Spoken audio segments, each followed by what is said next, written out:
Hello guys, तो का हाल है। हम लोग के छोट भाई भोजपुरी का एक सिंगर निकास राजभर।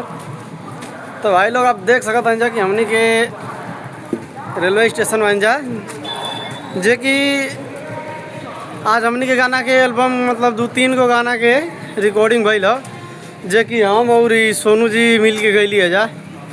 गाना कौन कौन बोल रहे हैं भाई, बताओ तनी गाना का बोल बताओ। लड़का राजभर के।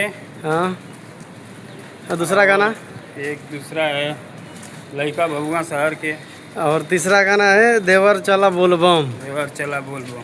तो भाई लोग बहुत जल्दी आवता है सिंगर निकास राजभर ऑफिशियल चैनल पे।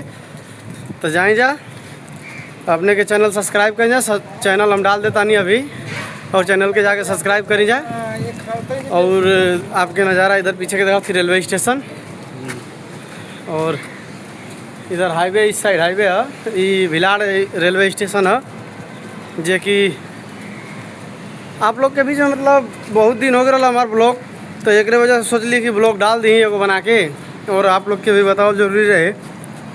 बहुत जल्द आ रहा बा हमनी के गाना, तो इंतज़ार के घड़ी ख़त्म होके वाला बा आप लोग के। और जाए जा चैनल सब्सक्राइब करी जा। धन्यवाद।